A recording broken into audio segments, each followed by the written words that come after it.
Tara, beach tayo. Pasaya naman. Let's go! Visaya, beach sa Salala, Oman kung saan dinarayo ng maraming turista. Makikita mo dito yung mga rock formation, puti at pinong buhangin, at malaasul at malinis na dagat nito. At dito mo rin makikita ang paglitaw at paglubog ng ating araw. At mamangha ka na lang sa ganda nito. Kaya tara, ano pa hinihintay natin? Samahan niyo ako at libutin kung ano ang meron sa islang ito. Yes, hello guys. Hindi ako nakapag-video kagabi dahil sobrang dilim naman, wala akong makikita dito. So dito pa rin tayo sa Visaya. Ito isa sa mga beach na kung saan dinarayo din ng mga turista. Kung makikita nyo, yung buhangin niya pino, as in para ka na nasa Boracay. Yan o. Yan ang view dyan. Meron din yung mga namimingwit sa likod, yun, makikita nyo. Bago yung mga kasamahan ko naman, narito. Ang aming setup, simple lang. Walang tayo sa banig. Ito yung aming setup, banig lang tayo bago may luto na kaunti. Goods lang.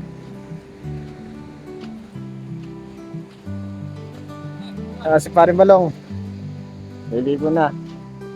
Maya ako liligo. Pakita ko muna sa inyo kung ano yung narito. Umalis kami dun sa bahay mga 11:30. 1 hour travel from Salala ng city bago papunta rito sa may Visaya Beach. Pagkatapos lang siya ng mag-sail ng Salala. So makikita natin dito na goods, lalo na yung mga rock formation ng mga bato. Good siya. Makita nyo yung mga rock formation. Wow. Sulit siya, no?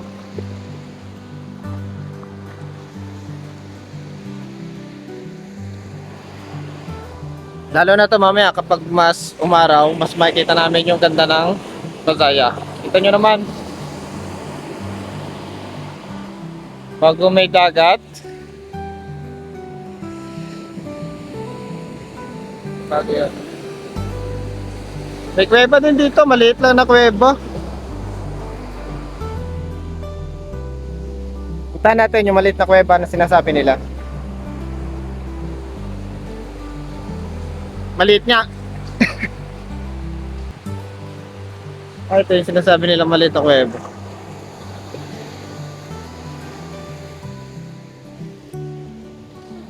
So goods, matagal ko na itong gustong puntahan. Ngayon ko lang ito napuntahan. Hindi lang yung sa mga kaibigan kong yun, napasama na ako. Kay Paring Balong, kay Che sa mag-asawa, kay Che, kay Terence, sa asawa ni Eric. Good, salamat. Yung rock formation niya, ang ganda. Hindi mo akalain. Hindi ko na video yung mga dinaanan namin nung gabi kasi sobrang dilim. Parang wala rin makikita, useless lang yung video natin. Pero siguro yung pag-uwi namin, mabibidyohan ko yun. Yung pag-uwi namin kung paano kami dumaan, saan yung way namin. Yan. Dito lang yan sa may Visaya, sa may Salala ng Oman. Yung kung gusto niyo pumunta rito, 4-wheel drive yung kailangan natin dito. Kasi kung mga kotse lang, nahirapan tayo. See? Yung hampas ng alon niya is nakita natin yung hampas ng alon, no? Wow, ito. Siyempre, kung maliligo kayo dito, ingat-ingat na lang. Safety first. Huwag na lang masyadong lalayo pag naligo dito. Punta natin yung kabilang area, tingnan natin kung ano yung nandun pa. Kasi nga, first time lang tayo pumunta rito, sulitin na natin. Kasi kailangan natin ng 4-wheel drive, mahirap pumunta. At least narito na tayo, sulitin na natin. Dito din may mga namimingwit din na dito. Nagpi-fishing sila. Hindi ko lang alam kung may nakukuha sila or siguro meron kasi dagat naman to. Siyempre fishing naman, it's patient lang na siyempre kailangan natin pagtiyagaan. Kailangan din natin paghirapan makakuha kasi parang nakakatakot maligo. Kasi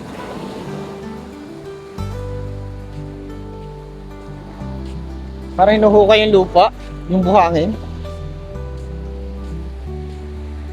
Ang lakas ng alon.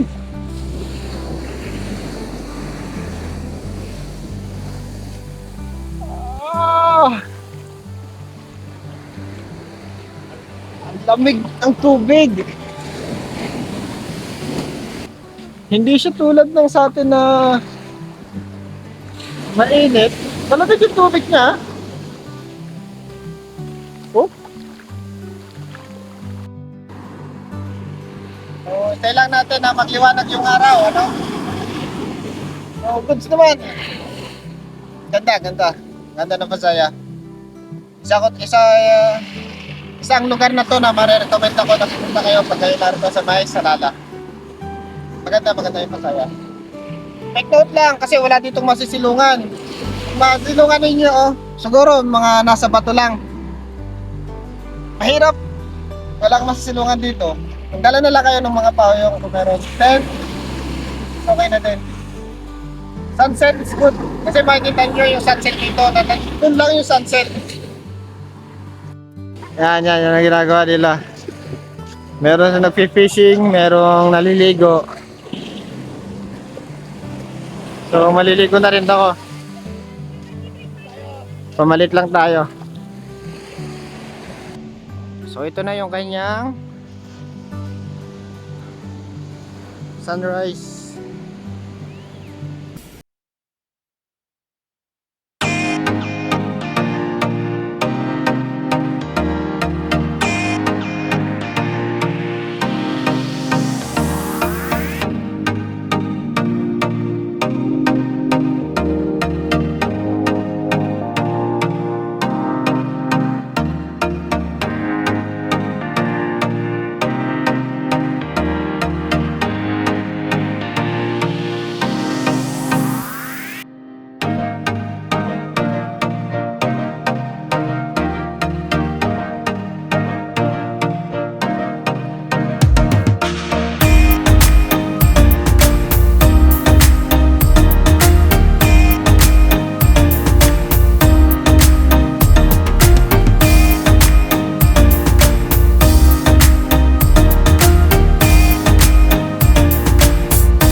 Unforgettable experience dito sa Visaya.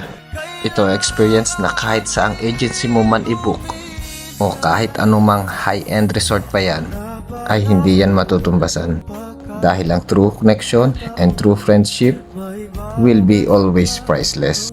At simula nang tayong lahat ay nagpangita, naligaw, saradong store, nag-fishing, lumangoy, umaan sa matarik na lugar, hindi matutumbasan ang lahat ng iyon ng pera. Yung mga kwentuhan, tawanan na hindi na namin nakuha ng camera ang pinaka tumatak sa amin. At sabi nga nila, yun ang pinaka mabagsik. O siya, hanggang dito na lang. Sana nagustuhan nyo ang lugar na to. At kung pupunta kayo sa lugar na to, sana wag tayo magtapon ng basura. ingatan natin at pagkahalagahan. Linisin natin lahat ng kalat para pagdating sa ibang henerasyon, makita pa rin nila ang ganda ng lugar na to. Lumilipas ang panahon,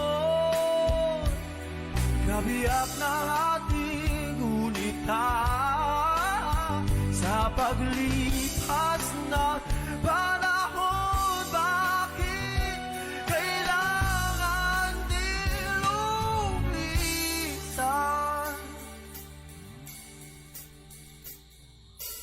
Panapanahon ang pagkakataon, may babalik ba ang kahapon?